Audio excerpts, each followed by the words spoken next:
Coming for Kellyanne. Conway's clash with Hillary's aides claiming racism helped get Trump elected. Are they just being sore losers? And the Trump sex effect? How his victory could be impacting bedrooms around the country, even yours. Plus, the front page star Holland Taylor on her heartwarming moment with partner Sarah Paulson that stole the show on Emmy night. Holland Taylor, I love you. Let's get this party started with Joy Behar, Sunny Hostin, Paula Ferris, Sarah Haynes, and Jedediah Bila. Now, let's get things started.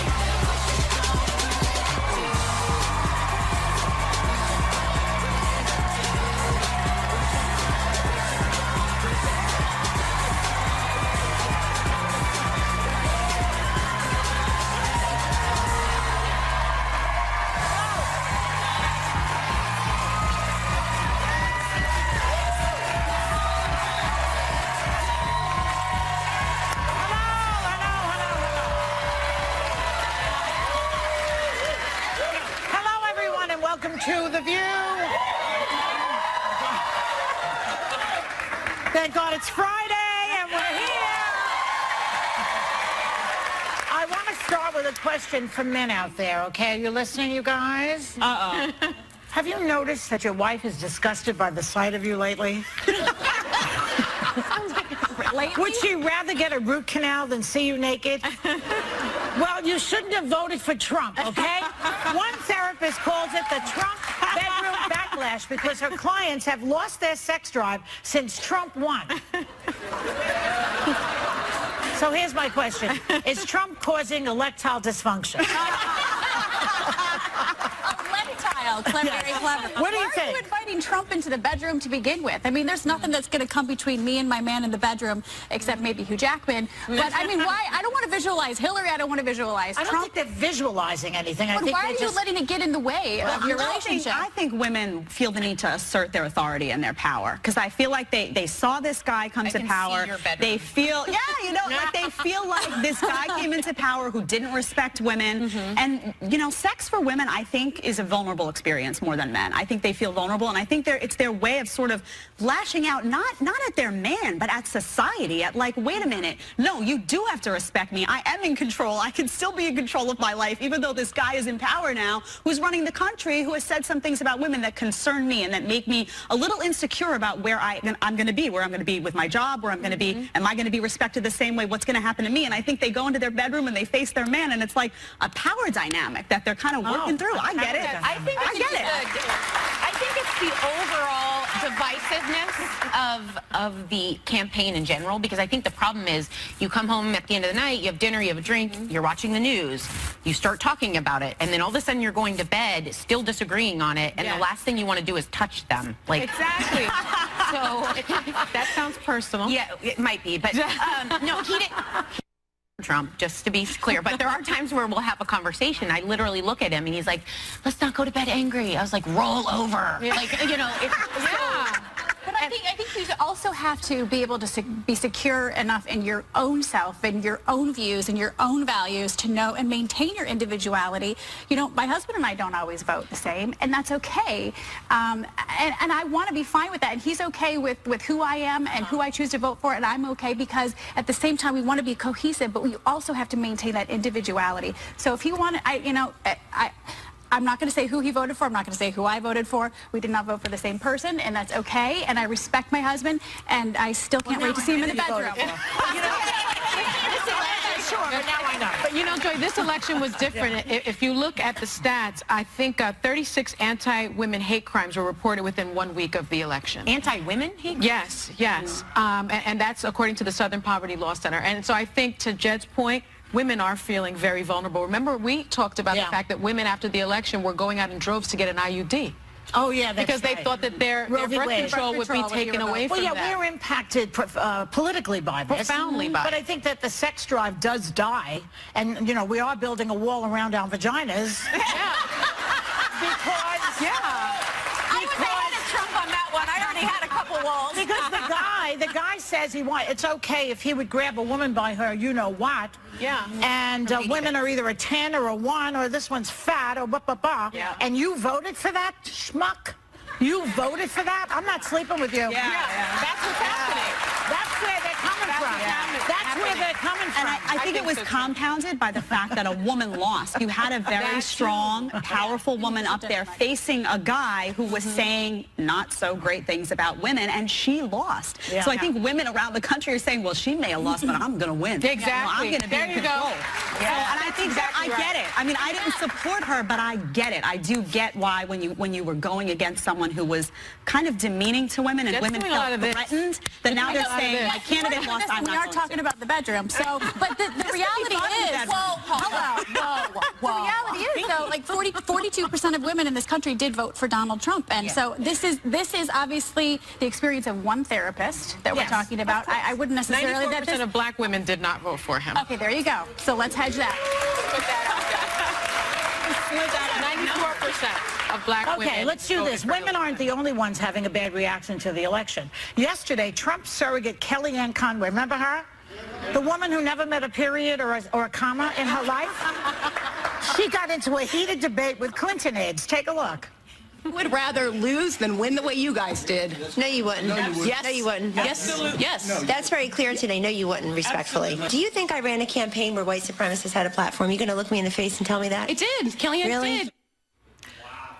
Okay, wait. So is Clinton's camp right about that the Trump campaign ran a racist campaign, or are they just being sorely? Well, that's even overstating it. I don't think they ran a racist campaign, but when she says, "Are you going to look at me and say we gave a platform to white supremacists?"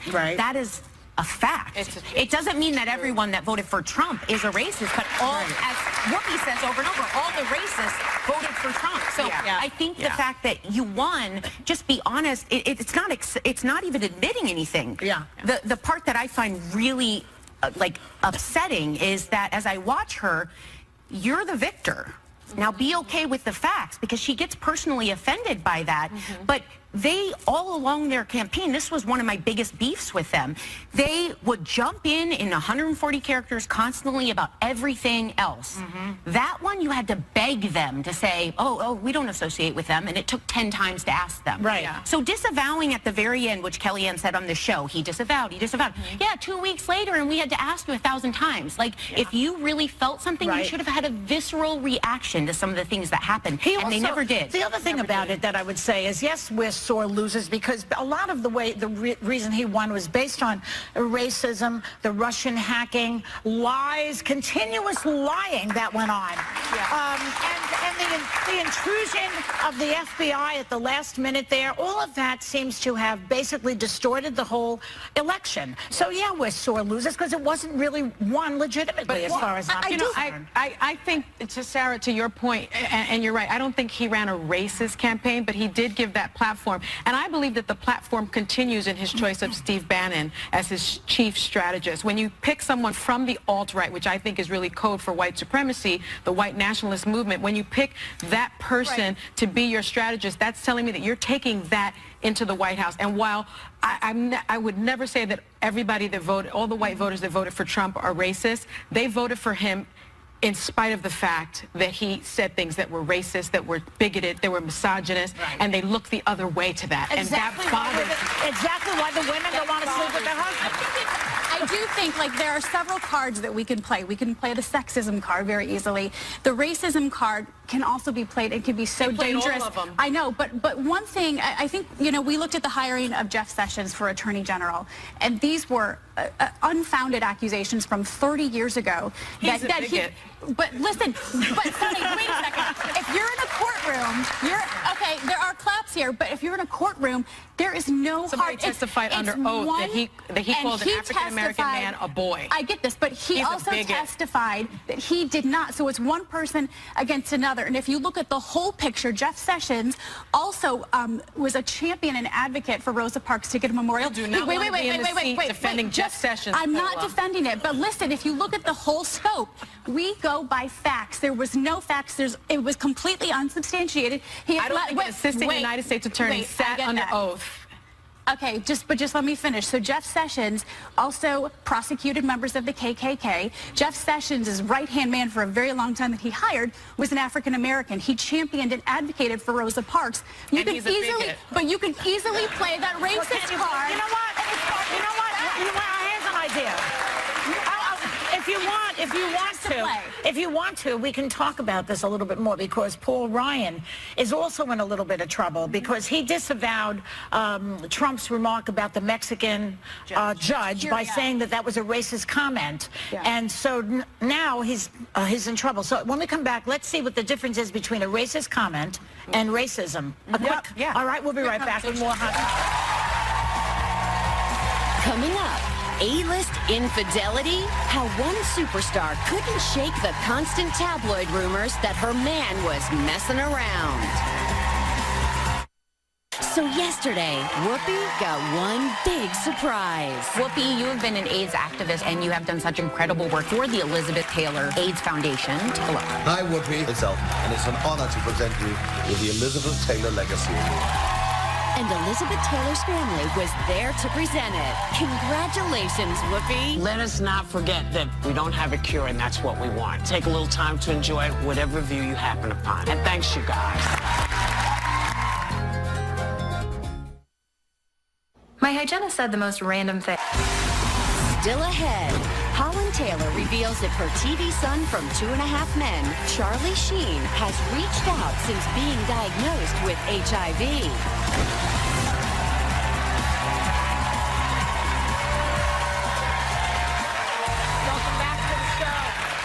So we were talking about this one person who's cozying up to Trump these days, and that is Speaker Paul Ryan. He wasn't always a fan, but he denied that he ever said Trump was a racist. Here's what he did say back in June. This is then. Watch. I disavow these comments. I regret those comments that he made. I don't think... claiming a person can't do their job because of their race is sort of like the textbook definition of a racist comment. So he's saying basically that was a racist comment, but that Donald Trump is not a racist. Mm-hmm. Discuss. Talk amongst, Joy, would you want us to talk amongst ourselves? Talk amongst yourselves. I'm waiting for you to do that. Yeah, no, whatever. No, talk to us. I mean, talk to me. What do you think? I think you can make a comment that's deemed racially insensitive or racist and not be a racist yourself. I'm going to give you an example. Joe Biden in 2007 said this about Barack Obama, who was soon to be President Obama. I mean, you got the first mainstream African American who was articulate and bright and clean and a nice looking guy. I mean, that's a storybook, man. When I heard that rubbed me the wrong way. That turned my stomach, and it sounded racist to me. But do I think Joe Biden as an individual is a racist? No. I think he misspoke. I think he misrepresented what he intended to say. I think Trump did that a lot. I think a lot of people did that a lot. I think you need to hold him accountable in that moment and say, hold on a second. That sounds racist. People in this country have been fighting against that for decades. But I don't think it necessarily darkens the whole person as a racist individual. I see. I also think we overuse the term racist, and especially in this climate of this particular campaign, the second you got on the topic of it, if you were questioning anything, it was, well, then you're a racist. Yeah. That's a dangerous term, because what happens is we're diluting it for when it actually applies. So was it racist of Donald Trump when he and his father were excluding African Americans from getting apartments in there? That's discrimination. Well, it's also discrimination only against based on race. Discrimination only against one particular race. Yeah. The definition of a racist is a person who believes that one's own racial group is superior, or that a particular racial group is inferior to the others. Yeah. So I think we use racism in places where discrimination and where so I don't want them in my building. I don't want them in my building because I think that's bad. But part of the definition of racism is also using that perception and using that ideology to discriminate and to prescribe and justify the inferior treatment of those people. Yes. And that's what he and his father were accused of. I'm not defending it, but specifically when we talk about Trump voters, for example, we always jump to this racist thing. The problem here is there are racists, and we're going to lose that in this conversation if we overuse and dilute the term. I get that, but 20%, I heard this today, 20% of the exit voters, people in the exit polls, who voted for Trump, said that the minorities get too many benefits. That sounds racist to me. Well, Are they talking about minorities in terms of like undocumented immigrants? Is that do we know how they were? No, but I'm just saying, do we know like in what context? Because a lot of these exit polls, I mean, you can read a lot into the situation, and I do agree with you. I think you can say something racist and not be a racist. An example of this is my daughter. I was like, Caroline, that is so annoying. And she's like, Mommy, why did you call me annoying? I said, you're not annoying, but what you're doing is annoying. And if you do it again, then you will be annoying. But you know, I think the behavior is exactly. It's like two separate things. It depends if you're in a powerful position. Go ahead. I've never met a racist that says, yes, I am a racist. Yeah. And I think I've never met that person. And I think probably on this panel, out of all of the folks, I'm the one that has received this treatment. Yeah. Right? Of course. And so I will tell you, I do believe that there are people that make uninformed, bigoted comments that may not be racist. Yeah. However, once you're put on notice that that was a racist comment, and you continue to do that, now you are showing me who you are and where your heart is. And so when you talk about Donald Trump, I'm certain, put on notice that the things that he was saying were bigoted, were racist, were misogynistic.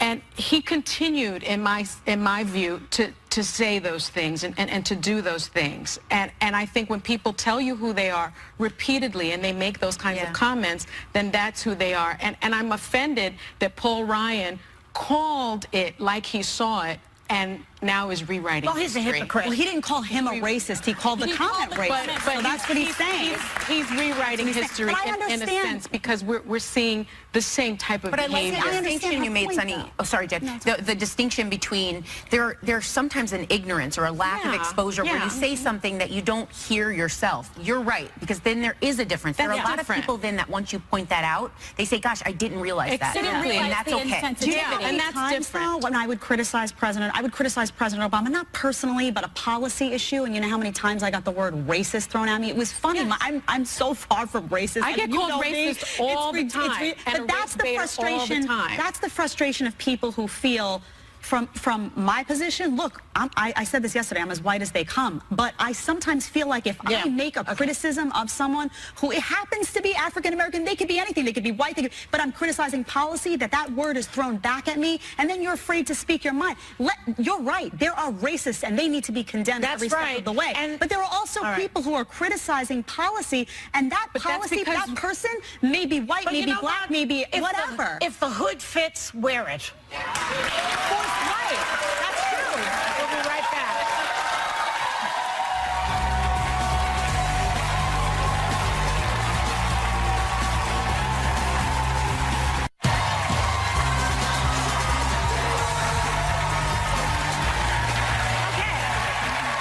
Welcome back. Before I continue, I want to make clear that I was not referring to you when I did that very, very hilarious line. If the hood fits, wear it. I was talking about those people out there who claim they're not racist but actually are. I got it. That's it. Yeah, okay, now this is more fun anyway. Chris Pratt and Anna Faris, not Anna, are one of the biggest power couples in Hollywood.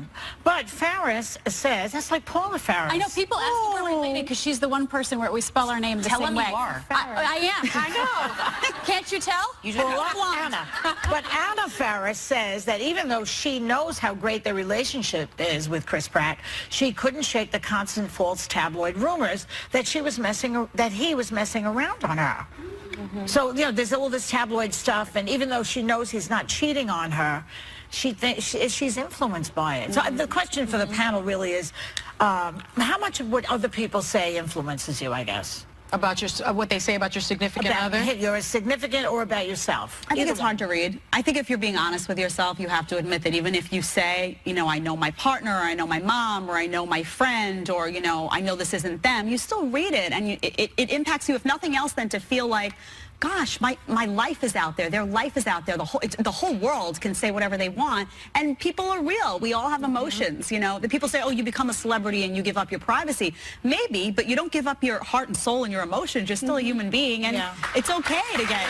I would say that when it comes to my partner, I care less about what people say because when it comes to your what? My partner. Like when it comes to Max, I feel I don't really care. You trust him. I trust him completely. It's funny though because I would say I do care what people say about me, and I always hope that age and wisdom would eventually take that away. And people promised when I turned 50, so someday that I'll feel a sense of like I don't care. Yeah. I do care, and it matters. And there are days that gets me down more than others. But funny enough, I guess I have so much confidence in someone else like Max that I don't even have in myself. Yeah. And the confidence that you have, and the two of you, are we going down the road? Yes. Is it my turn next? Do I take the microphone? I think, I just feel like we're going in order here.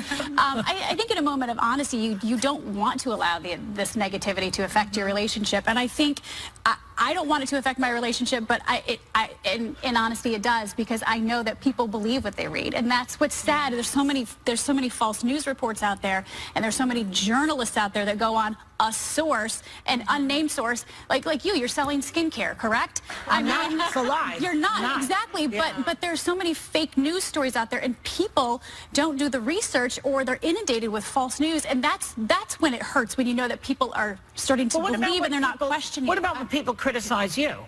I don't care when people criticize me. I mean, they do that all the time. Oh, so it can happen before 50. Yeah. I'm very comfortable in what I say and who I am, but I do get affected when people talk about my spouse, or if someone accuses, it tells me that he's having an affair or anything like that. That bothers me. I remember when Manny was a resident, there was a nurse that was so after him. She knows she was. Ooh. And she would bake. Her name? So she would bake for him all the time. Bake? And bake. And one day he came home with this pineapple upside down cake. He was like, "This is so good.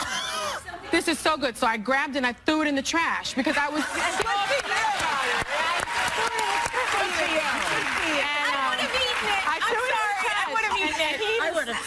He even said, "You should get the recipe." And I was like, furious. So you didn't let him have a taste? No. And it was sort of the thing in the hospital where they were talking about it, and it really, really upset me. And I can't imagine being in Anna Faris's position where someone is talking, about your man and saying that he's having an affair. So that would bother you, but if they say something about you, it doesn't. No.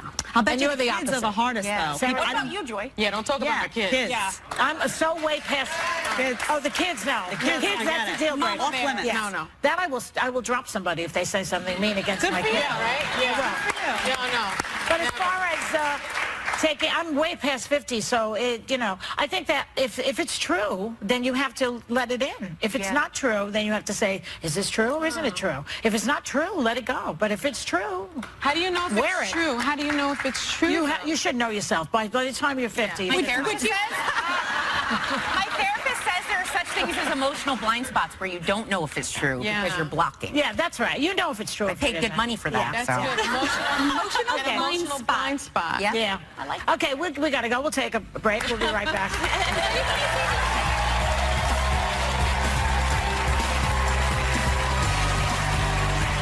Speaker, and this little guy is the boom-in sound system you need this holiday season. All you have to do is put it on any surface, a table, a window, wherever, and that surface starts pumping sounds you won't believe. With bass so big you can feel it. And how sweet does this sound? Thanks to Damson Audio, members of our audience are getting one.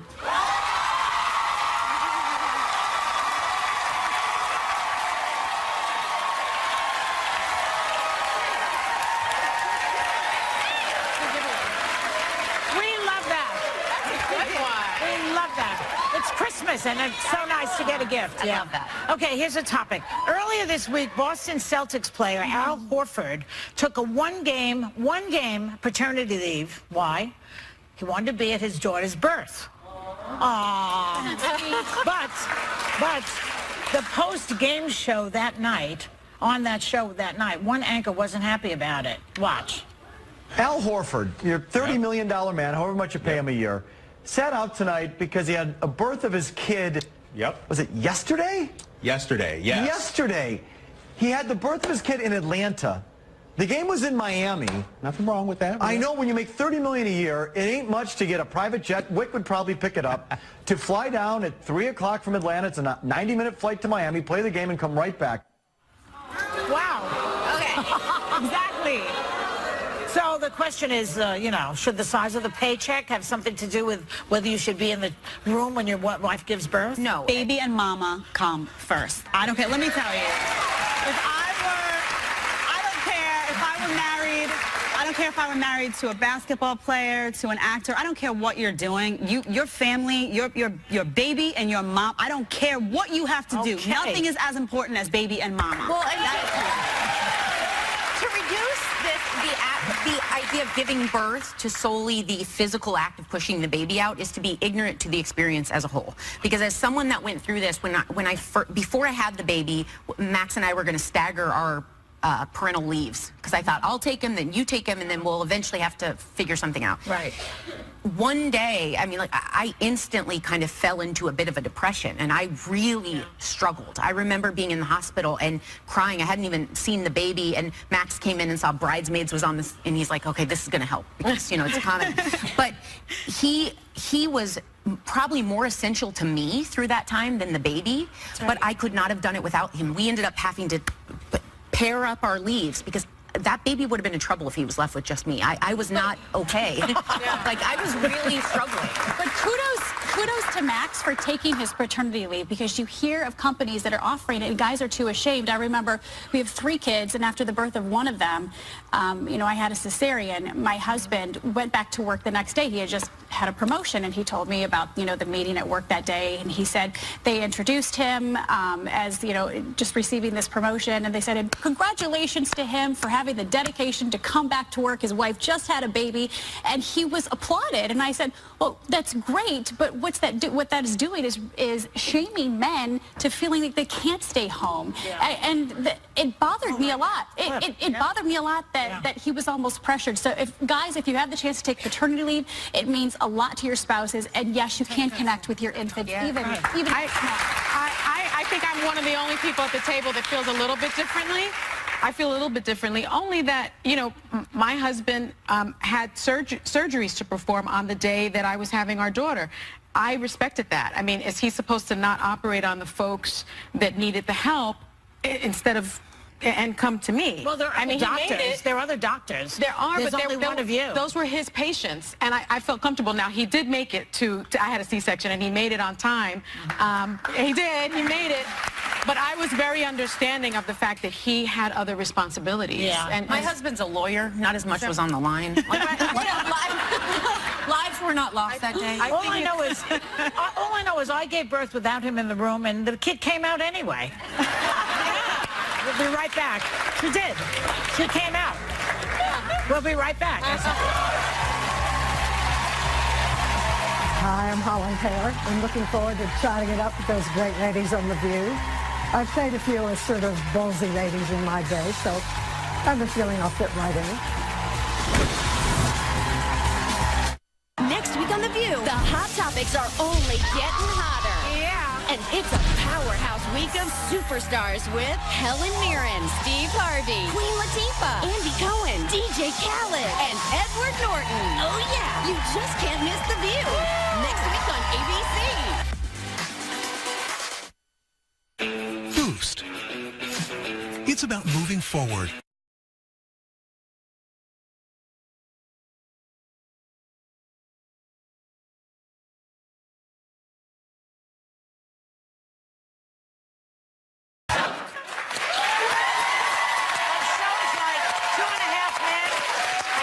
Emmy-winning actress Holland Taylor has been fantastic at playing strong, sometimes difficult women. I can't believe you're not on this panel. Now she's on Broadway in the all-star revival of The Front Page. Please welcome the lovely and talented Holland Taylor.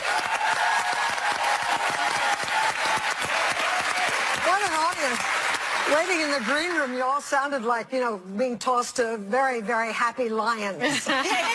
Roaring through the building. No, but Holland and I did the vagina monologues in 2000 together. On stage. On stage. You're a wonderful actress. You're a real actress. But now you've written plays, too, I hear. Yes, but that's not enough about me now. You know, Watching you, seeing that clip, it reminded me it's been exactly a year since Charlie Sheen announced that he was HIV positive. Yes. So, have you seen him? Are you in touch with him? I haven't seen it. Well, I've not been in L.A. that much, but we text occasionally. I texted him after that how much I admired him and I loved him and cared about him, which he knows I do. We have a very affectionate relationship, and he usually, when he texts me back, he usually says, you know, I'm fine, Mom. How are you? He's a very sweet man. I always had a wonderful relationship with him. He always treated me really beautifully. Very princely. He has beautiful manners. The other thing is, he has a wonderful father. Oh, I love his father. He's brought up his boys well. So I understand that you're not a fan of Donald Trump. No, I'm really not. The man is crazy like a fox, though. What about this whole thing? He's now running around thanking people for electing him. It's amazing. It's like a victory lap, or like, you know, he won the race and he's going to run all around and have everybody cheer him again. I think he loves the applause, he loves the cheering, and he loves being out in front of people where you think he loves the job? I don't think he wants this job. I think he's doing everything to show us he can't really do it very well. So I'm pretty scared. If you ever read his tax plan, if you want to see exactly how he plans to do the opposite of what he told everybody he's going to do. I know. I mean, now they start to tax you, income tax, at about $15,000 a year, which is already, they shouldn't tax you if that's what you're making to live on for a year. $15,000. Now he wants to lower that to $10,000 a year. So, I mean, he's planning, actually, I think, to do the opposite of everything he said he was going to do in order to incite his base. Well, you think they'll finally get it, that they got duped? I think they're starting to, as they see who he's appointing. Goldman Sachs people, That's right. Treasury. I mean, good God. Yeah. Goldman Sachs stock has gone straight up since he's been elected. On a better note, as I mentioned, you are starring on Broadway in the front page. Now, you're alongside a fabulous cast. You've got Nathan Lane, John Goodman, John Slattery, who've all recently been here. How did you feel when your colleagues at Hamilton spoke to Vice President? Do you call him an elect? You don't really call him Vice President-elect. Mike Pence. Trump. Yeah. How did you feel when they spoke to him? Well, I actually, if you look at the clip, which is available online, the speech was written by Lin-Manuel, who wrote the play, the musical, and it was beautifully crafted, elegantly written, and very polite and very imploring. We are afraid that you might not be representing all of us, and we want to all be included in your vision for the country. The only disrespect was shown was from some members of the audience. Pence was booed by some people who were there at the theater, not the cast members at all, who were very, very respectful. And I think the theater is, Trump wants it to be a nice place. The theater is an alive place where people say what they feel. And it should stay that way. That's right. Well, I saw the front page on Tuesday. I saw your play. It is marvelous. I hope everyone goes to see it. You were fantastic. What was interesting to me was the pace of it. It was so fast-paced. The thing about this play is, first of all, there are a lot of people. There's about 25 actors in this play, which is a huge cast, so you don't see that anymore. But plays typically had that many in it, wonderful big comedies in the 20s and 30s. It's never done anymore. So if you too expensive. It's too expensive, but you see something like this on Broadway now, you probably aren't going to see it again. But the thing about this one is Tom Stoppard, the great English playwright, says this is the finest American comedy because it has depth. It's very, very, very brilliant writing, a very natural speech, all overlapping and entwined, the way we would all be if we were all talking together in a pit here. So it's very lively, very, very lively and exciting, but it has depth to it. So it's a comedy that has some resonance. And you have depth. I have depth. And I wear the greatest hat. Oh, it's great. The hat is It's nice in addition to see this hat. But really, this is most everybody in this show usually plays bigger parts. Everybody wanted to be in this play and play these wonderful character parts. Right. And so you have about 25 brilliant actors, all of whose faces you would know. And everyone cheers when they come out. Nathan Lane comes out, everyone cheers. John Goodman comes out. The door keeps opening, and they're, oh my God, he's in it. Oh my God, she's in it. Oh my God. Yes. But the thing that's fun is for all of us, we spend a lot of time in the wings because we aren't on stage all the time. In the backstage, backstage life is so exciting. And you know, there's a certain feeling you get when everybody's sitting around chewing the fat and sort of listening to watching the monitors to see special. We all watch the monitors to see special moments. You're talking about the backstage life. We want to ask you about your love life. You've been dating actress Sarah Paulson from American Horror Story for quite some time. Yes, and she gave you a shout out from the Emmys on the red carpet, and then when she won for The People versus OJ, and then you tweeted her back, "I love you," and people really seem to embrace the two of you. They have. How about all that support? Well, it is a wonderful support, and I think Sarah, being a younger generation, she is very much standing on the right side of history. And her shout out at the Emmys was amazing and very, very moving. And the public seemed to be very thrilled by it. And it's a new life. You know, it's Holland, a new time. I know a bit about age differences in relationships. I want to salute you. How do you navigate? You have 32 years between you. You're one of my favorite couples. I adore watching you. How do you navigate it? To tell you the truth, I can only say what the old comic said, dating a very much younger girl as he always did. He said, well, you know, what can I tell you? If she dies, she dies. Thank you very much for coming here. Lovely to see you. And good luck. That's Holland Taylor, and the front page is at the Broadhurst Theater right here in New York City until January 29th. Oh, it's a short run. We'll be right back. Gotta get there. Well, so I think we don't have time to talk anymore, so we're just going to have to say have a great day, everyone, and take a little time. Come on. To enjoy the view.